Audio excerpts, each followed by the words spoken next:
안녕하세요. 독일에서 건축사로 일을 하고 있는 건축꿈나무 그냥입니다. 오늘은 건축사 면허제라는 내용이 이제 건축을 하고 있는 사람들 사이에서는 조금 화제가 되고 있는데요. 그래서 오늘은 건축사 면허제도 도입이라는 게 어떤 내용인지, 그리고 뭐 어떤 사항들이 좀 있을 수 있는지, 그리고 독일 같은 경우는 건축사들이 어떻게 관리되고 있는지, 이런 것들에 대해서 좀 이야기를 한번 해봤으면 좋겠다라는 생각을 했어요. 사실 제 채널을 계속 지속적으로 보셨던 분들은 대부분 이제 독일의 건축사 시스템이 어떻게 운영이 되고 있는지는 아실 거라고 믿고 있습니다. 근데 이제 한국 같은 경우 원래 기존에는 건축사 시험을 쳐서 건축사 자격증을 취득하면 당연히 이제 사무소 개설을 할 수 있었죠. 근데 앞으로는 이게 안 될 거라는 거죠. 건축사 사무소 면허제라는 걸 도입하게 되면 건축사 자격증을 소지한 사람들 중에서 이제 그 면접이나 이런 여러 가지 평가 뭐 이런 것들을 통해서 건축사 사무소를 개설할 수 있는 면허를 뭐 발급하겠다 뭐 이런 식으로 어쨌든 법규가 개정이 된다고 해요. 그러면 이제 이 법이 이렇게 바뀌는 가장 주된 목적은 뭐냐면 건축사 자격증을 소지한 사람들의 수는 누적될수록 되게 많아지고 있는 추세인데 건축사 수를 제한을 해야 된다라는 취지에서 발의가 됐다라고 합니다. 물론 이제 건축사 업무라는 게 뭐 나중에 설명드리겠지만 법규에 관련된 내용이라든지 아니면 뭐 구조에 대한 문제라든지 설비 뭐 이런 여러 가지 문제점들로 인해서 뭐 전문 지식을 꽤 많이 들고 있어야 되는 직업 중에 하나예요. 이런 전문 지식들이 건물의 안전성과 직결되기 때문에 이런 기초 교육들이 수반이 돼야 되고 자격이 충분한 사람들에게 주어져야 된다라는 그런 취지도 조금은 깔려 있는 것 같아요. 그러나 여기서 중요한 거는 건축사의 가인 배출을 막자라는 그 이 법안의 취지라고 생각을 합니다.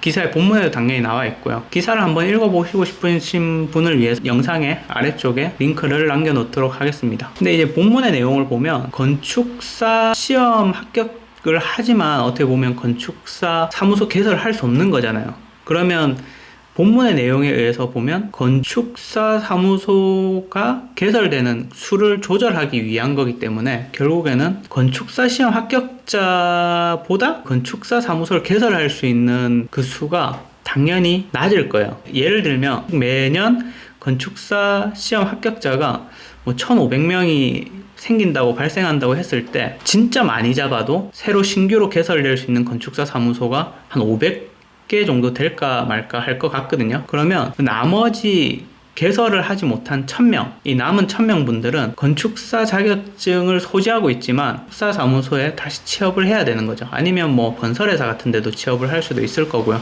매년 이런 식으로 반복되다 보면 건축사 자격증을 소지하고 있지만 개업을 못하고 TO를 기다리고 있는 사람들이나 아니면 뭐 이런 인터뷰가 뭐 시험처럼 진행이 되면 그 시험을 계속 도전하는 사람들이 계속 누적될 거라는 거죠. 이 숫자는 줄어들 수 없는 구조예요. 1년에 1,000명씩 증가된다고 생각하면 2년째가 되면 뭐 2,000명이 되겠고, 결국엔 원론적으로 봤을 때는 건축사 자격증을 소지했지만 개인 사무실이 아니라 건축사 사무실에 소속돼서 일을 할 수밖에 없는 구조라는 거죠. 그러면 이게 다시 한 번 더 생각을 해봐야 되는 문제가, 옛날부터 항상 문제가 됐던 게 건축사 사무소의 인력난이에요. 사실 되게 의아한 내용이잖아요. 지금처럼 취업이 힘든 상황에서도 건축사 사무소는 인력난을 겪고 있다라는 그런 얘기가 있어요. 그러니까 작년도 심했고 재작년도 심했고 계속 이렇게 인력난이 문제되는 이유가 뭐냐면 많은 사람들이 건축사 사무소에서 일을 가급적이면 안 하려고 하는 거죠. 이제 여러 가지 문제가 있을 건데 뭐 임금 문제 이런 것들이 제일 클 거예요. 근데 그런 것들을 이제 보완하기 위해서 우리가 사실 여러 가지 제도들이 계속 이렇게 보완되는 건데, 예를 들면 우리가 하고 있는 건축사 실무 인증 제도, 이거 같은 경우도 사실은 건축사 사무소에서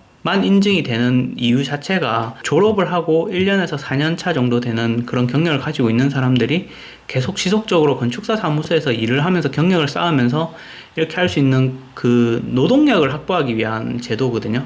그래서 전연차들을 붙잡아 둘 수가 있었어요. 4년차가 되고 건축사 시험을 칠 수 있는 자격이 돼버리니까 전부 다 회사를 그만두고 전부 다 나가는 거예요. 그래서 설계 사무실에 보면 4년차 이상, 5년차, 6년차 이런 연차가 좀 있는 사람들이 되게 구하기 힘들다고 얘기를 하더라고요. 대부분 자격증 시험에 많은 시간을 투자하고 그리고 자격증을 따고 나면 일단 개업을 하죠.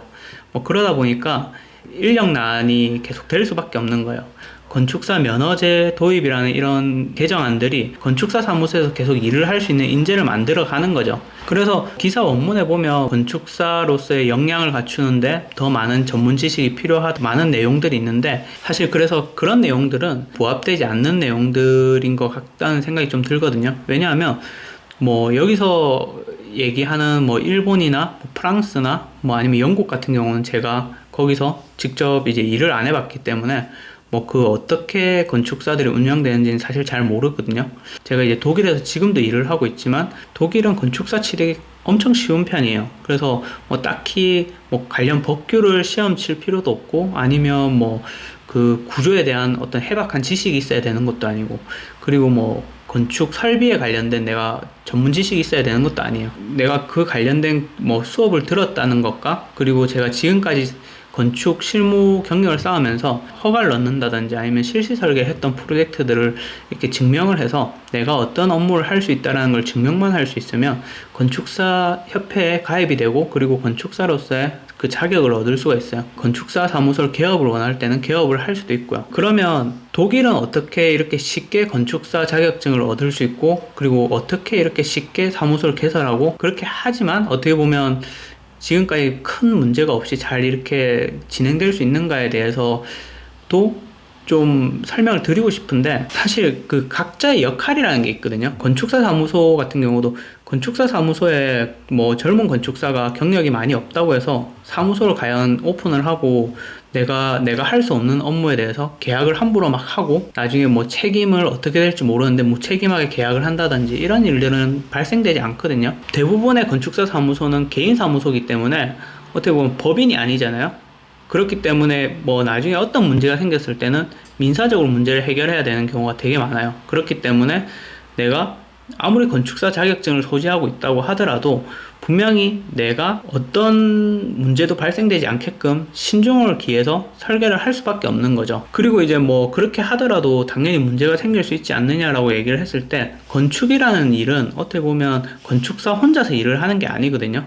뭐 구조 사무실도 같이 일을 할 거고, 그리고 시공회사도 당연히 같이 일을 할 거고, 설비회사부터 해서 엄청 많은 그런 설계 사무실과 관련해서 같이 일을 하는 관계이기 때문에 서로 책임을, 서로의 분야에 대해서 서로가 책임을 지는 거예요. 그러다 보니까 건축사 한 사람의 책임이 아니라 모든 사람들, 전문가들의 책임이 같이 따르는 거죠. 예를 들어서 건축 법규 같은 경우는 건축 법규는 건축사가 제정하는 게 아니잖아요. 그렇기 때문에 매년 바뀌는 건축 법규를 독일의 건축사가 꼭 알아야 되는, 모든 법규를 다 알고 있어야 할 필요는 없어요. 그래서 내가 모르는 부분에 대해서는 건축 법규에 대해서 시청에 당연히 전화해서 물어볼 수 있겠죠. 그리고 협의를 들어가서 이런 부분, 모르는 부분에 대해서 한 번 더 설명을 들을 수도 있어요. 법규를 제정하는 거는 시나 아니면 미니스테리움이라는 그런 주의 어떤 법규를 제정하는 그 부서에서 하는 거지, 법을 제정할 당시에 그 법에 취합하는 목적, 그리고 그 법의 취지, 이런 것들을 건축사가 모든 걸 다 이해할 수는 없어요.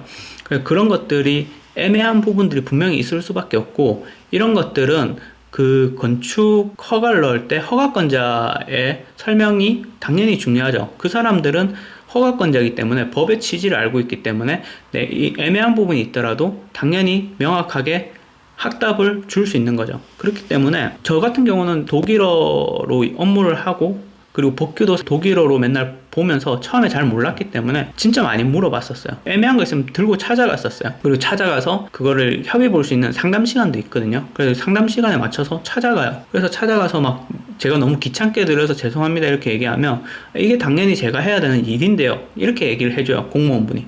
맞잖아요. 어떻게 보면 자기는 세금을 받고 일을 하기 때문에. 그리고 법규에 대한 책임이 건축사가 알고 있으면 좋겠지만 당연히 이제 그거는 시청의 건축가 공무원들이 자기들의 일이라는 거예요. 그래서 건축 법규라는 거는, 물론 건축사도 건축 법규에 대해서 해박한 지식을 알고 있으면 서로 이게 도움이 돼요. 시청 공무원이 실수하는 것도 지적을 해줄 수도 있고, 구조는 되게 중요하기 때문에 구조설계사무소에서 구조 계산을 하고 나면 구조기술사 사무실이 분리돼 있어요. 그래서 기술사 사무실은 따로 계약을 하는데, 기술사 사무실에서 구조 계산서를 보고 그거를 역계산을 해요. 그래서 손으로 수기로 직접 다 손으로 다 계산을 하고, 그 계산하고 이제 그 고쳐진 수정안을 건축사 사무소에 보내주고, 그리고 그 수정안을 가지고 건축사는 실시 설계 다시 이렇게 해요. 구조도면 같은 경우도 구조사무소에서 구조 도면과 뭐 배근도 이런 것들 전부 다 직접 다 그려서 줘야 되거든요. 그런 것들을 구조에서 다 하는 거기 때문에 건축사 사무소에서 그냥 건축 도면을 그리면 거기에 거의 대부분 맞춰서 구조 도면이 그려서 나와요. 그래서 기둥의 크기라든지 이런 것들도 웬만하면 거의 다 공법을 바꿔서라도 웬만하면 그 건축사가 정해진 규격에 맞게끔 웬만하면 잡아서 주려고 해요. 그러니까 그런 계산 확인서들을 시청에 직접 제출을 해야 돼요. 그러니까 그런 것들을 건축사 사무소에서 하는 게 아니라 그런 것들은 전부 다 직접, 엔지니어들은 전부 다 직접 그걸 시청에 다 제출을 해야 돼요. 그러면 이제 시청 직원분이 그 프로젝트에 관련된 여러 가지 증명서들 이런 것들은 전부 다 우편으로 받아서 전부 다 취합을 하는 거죠. 그러면 이제 뭐 구조와 관련된 거는 사실 책임이 문제가 생겼을 때 계산이 잘못돼서 하자가 생기거나 이렇게 했을 땐 당연히 이제 그 기술사 사무실이나 아니면 구조 사무실에 당연히 책임이 있는 건데, 근데 이제 건축을 하다 보면 당연히 뭐 미관상의 목적이나 아니면 건축사분들이 좀 고집을 피울 때가 있잖아요. 아, 이쪽에 기둥이 좀 더 얇게 했으면 좋겠는데, 아니면 위에는 기둥이 뭐 뚱뚱하고 밑에는 기둥이 얇았으면 좋겠는데, 이런 식으로 디자인적인 것들이나 이런 것들을 막 요구할 때도 있을 거 아니에요. 그런 걸 요구했는데 만약에 구조 사무실에서 계산을 해보고 이렇게 하면 되겠다라고 하면 괜찮은데, 자기가 했을 때는 이렇게 했을 때 전혀 이런 걸 할 수가 없다라고 얘기를 하는 경우가 있어요. 그래서 계산을 못 하겠다라고 했을 때 그 계산을 그러면 못 하겠다라고 얘기를 하면, 그럼 계약이 거기서 이제 보통 계약을 종료를 해요. 다른 구조 사무실에 맡기든지 아니면 할 수 있는 데를 찾아본다든지.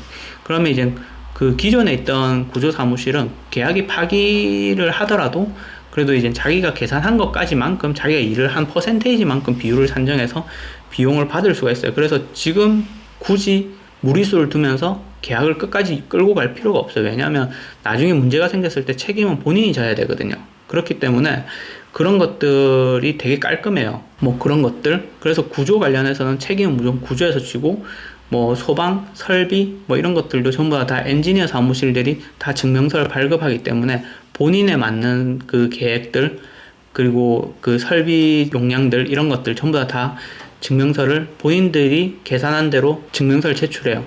건축에서는 이제 그런 것들을 도면을 받았을 때 그게 이 자리에 맞는지 안 맞는지 이런 것들만 조정하면 되거든요. 그래서 그런 것들에 대한 책임들 이런 것들은 사실은 건축사가 져야 되는 업무는 전혀 아니에요. 그래서 이런 것들 때문에 뭐 독일에서 사실 건축을 하면서 있어서 건축을 하는 데 있어서 참 편한 환경이다 뭐 이런 생각들 많이 들거든요. 그리고 계약 관계에 있어서도 당연히 건축사 사무소는 되게 독립적인 계약이에요. 그러니까 아까 말했던 구조 사무실이나 아니면 뭐 설비 사무실 그리고 프리프 엔지니어 아까 기술사 사무실 이런 데는 건축사 사무소 계약이랑 거의 별개의 계약이거든요. 전혀 상관없어요. 그렇기 때문에 시행사가 건축사 사무소랑 계약을 하고 시행사가 그 시공회사랑 계약을 하고 시공회사가 뭐 구조 사무실이나 뭐 이런 에너지 평가사 이런 데랑 계약을 합니다. 이런 이유는 모든 것들이 사실 공사비랑 산정이 돼 있어요. 그래서 공사비랑 산정이 돼 있기 때문에 구조에 대한 뭔가 많이 바뀐다든지 아니면 뭐 에너지 설계가 좀 바뀐다든지 이런 것들 때문에 벽 두께가 두꺼워지고 뭐 이런 것들 여러 변화들이 공사비랑 연관이 되거든요. 그리고 대부분 시공회사에서 직접 그런 계약을 하는 거예요. 그래서 아니면 시행사에서 따로 계약을 하는 경우도 있고요. 그런 계약 관계는 대부분은 좀 이렇게 좀 저희랑 계속 일을 하는 거의 대부분의 시공회사들이 다 직접 계약을 해요. 그래서 이제 시공회사들이 그런 걸 전부 다 묶어서 이제 시행사랑 계약을 하는 조건이고, 건축사 같은 경우는 진짜 건축사 업무만 하고 그리고 뭐 조감도나 이런 것들은 전부 다 그것도 시행사에서 직접 준비를 해야 돼요. 그래서 저희는 이제 딱 건축 설계 도면만 작업을 하고 허가 넣고 허가 도면 받고 실시 설계하고 그리고 뭐 감리까지 원하는 경우에는 감리 계약도 하거든요. 근데 저희는 이제 시공사에 이제 감리를 시공사에 다 맡겨요. 그렇기 때문에 저희가 이제 감리 계약까지는 하진 않는 거죠. 뭐 이런 프로세스인데 책임에 대한 문제가 사실 건축사로서 그렇게 많이 없어요. 건축사가 문제가 될 수 있는 책임들 이런 것들은 뭐 단열에 대한 설계, 이게 뭐 디테일적인 문제들, 그러니까 건물의 디테일에 대한 하자, 그러니까 왜냐하면 디테일을 설계하는 건 결국엔 건축사들이거든요. 그래서 디테일에 대한 책임들, 거기서 오는 뭐 방수 문제 이런 것들 이런 것들 뭐 조금 책임이 생길 수 있지, 막 건물에 막 치명적인 그런 하자가 있어가지고 건물이 무너질 것 같다, 이런 거에 대한 책임은 건축가가 지지를 않아요. 왜냐하면 그거는 구조에서 다 하는 거니까. 그리고 뭐 이게 거기서 뭐 화재가 났는데 그게 뭐 인명피해가 났다, 아니면 건축 재료가 뭐 다 타버렸는데 그게 뭐 잘못됐다, 그러면 그게 건축사의 책임이 아니죠. 그거는 소방 관련된 그 소방 증명서를 제출한 소방업체의 책임이고, 그리고 시공회사가 시공을 잘못했다면 시공회사가 책임인 거죠. 그래서 그런 일이 생겼을 때 사실 그거를 평가하는 또 감정사가 있어요.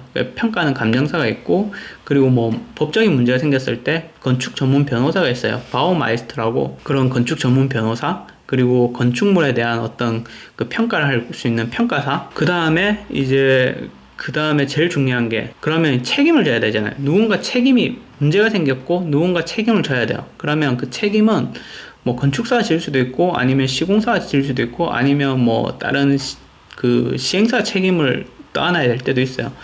그러니까 그거를 결정하는 거는 뭐 법원이 하겠죠, 당연히. 그러니까 평가사들과 보험사, 법원이 판결을 할 거예요. 그런데 중요한 거는 이제 그 잘못된 부분이 책임이 시행이 돼야 되면 재시공이 만들어져야 되고, 재시공에 대한 뭐 당연히 이제 물질적인 손실이 생길 수밖에 없잖아요.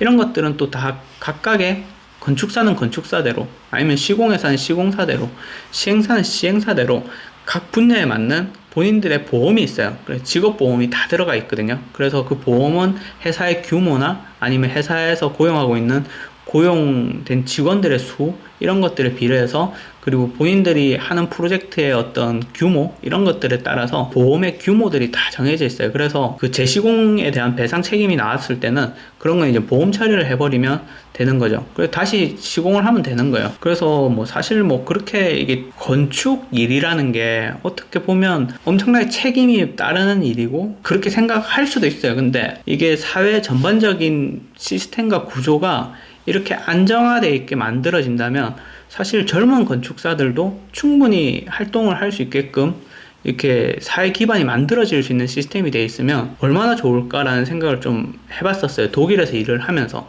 그래서 뭐 사실 지금처럼 이제 한국에서도 건축사 사무소 운영하기가 너무 힘들고 일이 많이 없기 때문에 지금 기존의 건축사분들도 많이 힘들어서 이제 뭐 이런 뭐 건축사 제도를 좀 개정을 해서 건축사 수를 좀 조절하고 막 이런 것들에 대한 법안을 이제 진행 중이긴 한데, 제 생각에는 이제 그런 것도 좋지만 결국에는 건축의 본질적인 이런 가정들, 이런 시스템적인 것들을 서로 다 이렇게 고쳐서 건축을 하는 사람들이 진짜 편하게 건축을 할 수 있는 시스템을 만들어 놓으면 진짜 젊은 사람들이나 아니면 지금의 기성 건축사분들이나 다 서로 윈윈할 수 있는 이런 것들이 될 수 있지 않을까, 이런 생각을 좀 해보게 되는 것 같아요. 그래서 이렇게 좀 긴 영상을 한번 만들어 봤는데, 이거를 뭐 어떤 누군가에겐 도움이 될 수도 있고 어떤 다른 분들에게는 이게 결국에는 밥그릇 싸움이네, 이런 생각을 또 할 수도 있는데, 진짜 실제로 실무를, 외국에서 실무를 하는 사람들이 보는 관점에서는 그냥 정보를 좀 전달 드리고 싶었고,